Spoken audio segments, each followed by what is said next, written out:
आज की 50 ताज़ा सबसे बड़ी खबरों के लिए सबसे पहले चैनल को सब्सक्राइब कर लें। इस वक्त शिक्षा विभाग से बड़ी खबर आ रही है। तानाशाही फरमान के खिलाफ शिक्षकों ने फूका बिगुल, होगी आर पार की लड़ाई। राज्य संघ के आह्वान पर बिहार राज्य प्रारंभिक शिक्षक संघ प्रखंड इकाई चोरिया बरियारपुर के द्वारा आज दिन के 12 बजे प्रखंड शिक्षा कार्यालय के समक्ष एक दिवसीय विरोध प्रदर्शन किया जाएगा।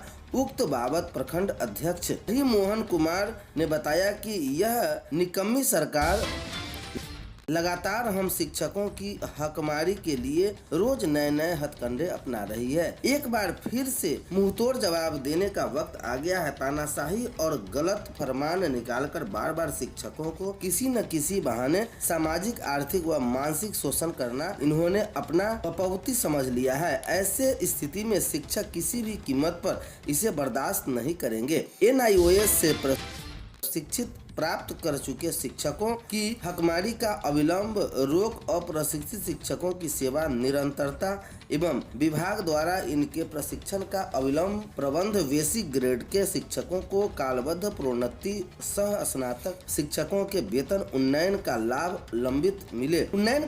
अविलंब मिले, इंडेक्स 3 की बाध्यता तुरंत समाप्त करे, सेवा पूर्ण प्रशिक्षित शिक्षकों को इंक्रीमेंट का लाभ मिले। 2013-15 बैच की समस्या वर्तमान सरकार की चुनावी घोषणा के लिए समान काम समान वेतन की घोषणा अविलंब करें। ऐच्छिक स्थानांतरण को लेकर करे राज्य कर्मी का दर्जा, अन्य राज्य की भांति पुरानी पेंशन की मांग को लेकर एक दिवसीय धरना प्रदर्शन भी किया जाएगा। शिक्षा मंत्री प्रोफेसर चंद्रशेखर का बड़ा बयान, कहा शिक्षा अधिकार कानून को लागू करने में कोताही बरतने वाले स्कूलों पर होगी कार्रवाई। शिक्षा मंत्री बिहार सरकार प्रोफेसर चंद्रशेखर ने कहा कि जो प्राइवेट स्कूल शिक्षा का अधिकार कानून 2010 के अनुसार कमजोर वर्ग के बच्चों का नामांकन अपने यहाँ नहीं करते हैं या कानून के अनुपालन में कोताही बरतते हैं, उस पर कठोर कार्रवाई की जाएगी। सरकार इस मामले की पूरी गंभीरता से जांच कराएगी।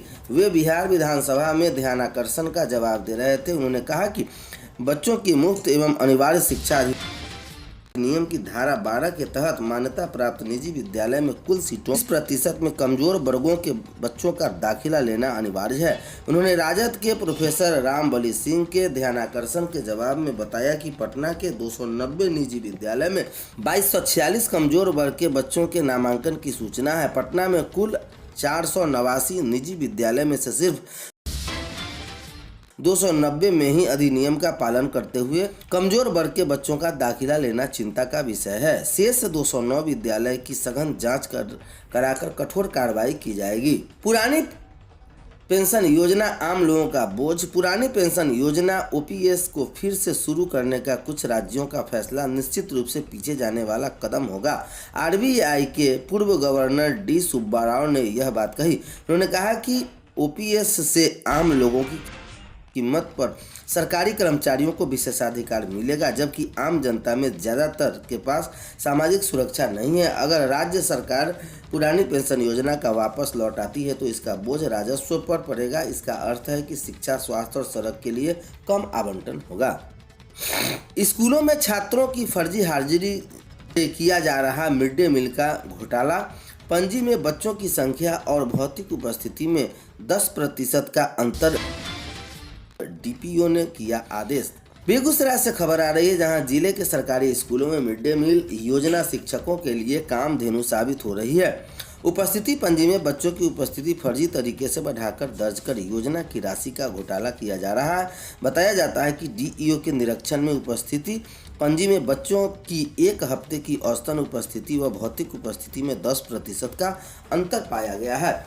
DEO शर्मिला राय ने DPO PM पोषण की राशि वसूली का आदेश दिया है। मामले का खुलासा तब हुआ जब DEO ने 25 फरवरी को डंडारी प्रखंड के उत्क्रमित मध्य विद्यालय बांक बिशुनपुर का निरीक्षण किया था। DEO ने BEO व प्रखंड साधन सेवी की कार्यशैली पर भी सवाल उठाया। योजना की राशि हो रहा है दुरुपयोग। DEO की ओर से जारी आदेश में कहा गया है कि विद्यालय प्रधान के द्वारा मध्याह्न भोजन योजना की राशि में खाद्यान्न का दुरुपयोग किया जा रहा है। इसके लिए संबंधित प्रखंड साधन सेवी की प्रत्यक्ष रूप से दोषी है। DPO PM पोषण की प्रभारी प्रधानाध्यापक से जारी वसूली की दिशा में अग्रतर कार्रवाई प्रारंभ करने के साथ ही कमजोर अनुश्रवण करने पर कर्तव्य के लापरवाही के लिए संबंधित प्रखंड साधन सेवी की मानदेय कटौती की दिशा में नियमानुसार समुचित कार्रवाई करने को कहा है। डंडारी के बीईओ से रिपोर्ट तलब की गई है कि उनके द्वारा इस विद्यालय का कब कब निरीक्षण किया गया, निरीक्षण प्रतिवेदन भेजने को कहा। डीईओ ने निरीक्षण में यह खुलासा हुआ कि नामांकन पंजी के अनुसार बच्चों की कुल संख्या 636 है। हाजिरी 271 बच्चों की बनी हुई थी, लेकिन भौतिक उपस्थिति वहां 219 बच्चे ही मिले। बच्चे की फर्जी उपस्थिति बनाने वाले शिक्षक शिक्षिकाओं से भी जवाब तलब। विद्यालय के शिक्षक उषा रानी, सरिता कुमारी, शशिकांत कुमार, काजल कुमारी एवं शत्रुघ्न कुमार को भी यह स्पष्ट करने को कहा गया है कि निरीक्षण तिथि को छात्र छात्राओं की उपस्थिति पंजी में बढ़ाकर क्यों दर्ज की गई है, अनुपस्थित रहने के बावजूद किन छात्रों की उपस्थिति दर्शाया गया, नाम सहित स्पष्टीकरण देने को कहा है। काजल कुमारी परिप्रेक्ष्यमान अवधि में है। इनका यह कृत्य सरकारी सेवक के आचरण के प्रतिकूल बताया गया है। काजल कुमारी को भी स्पष्ट करने को कहा गया है कि उपरोक्त वर्णित आरोप के लिए क्यों नहीं उनके विरुद्ध विभागीय कार्रवाई की अनुशंसा की दी जाए। अगल बगल के स्कूल में हड़कंप, निरीक्षण के बाद अन्य स्कूल में भी पोषण राशि के लेकर सवाल उठाने लगे हैं। मिड डे मील योजना का फायदा व बच्चों को दिया जा रहा पोषण तालिका के अनुरूप खाना न बनाने के लिए भी यह सवाल उठाया गया है। पाठ टीका संधारण में लापरवाही उजागर। प्रभारी प्रधानाध्यापिका के द्वारा आदेश पुस्तिका में के माध्यम से पाठ टीका संधारण को आदेश किया गया है। प्रभारी प्रधानाध्यापिका अनामिका कुमारी के द्वारा स्वयं सहित मात्र सरिता कुमारी, पूनम कुमारी, चंपा कुमारी एवं काजल कुमारी के द्वारा संधारित पाठ टीका का अवलोकन कराया गया। स्पष्ट है कि प्रभारी प्रधानाध्यापिका के द्वारा आदेशित किए गए के बावजूद शेष शिक्षक के द्वारा पाठ टीका का संधारण नहीं किया जा रहा है। प्रभारी प्रधानाध्यापिका के आदेश की अवहेलना कर पाठ टीका नहीं लिखने वाले शिक्षक शिक्षिका से भी स्पष्टीकरण मांगा गया कि क्यों नहीं आदेश की अवहेलना, कर्तव्य के प्रति लापरवाही, स्वेच्छाचारिता के आरोप में उनके विरुद्ध समुचित कार्रवाई किया जाए। विद्यालय विकास मद की रोकर पंजी 6 जुलाई 2021 तक संधारित है। रोकर पंजी में उक्त तिथि को अवशेष राशि 3,12,102 है। अनामिका कुमारी ने प्रखंड शिक्षिका के द्वारा माह सितंबर 2021 में विद्यालय का प्रभार लिया है।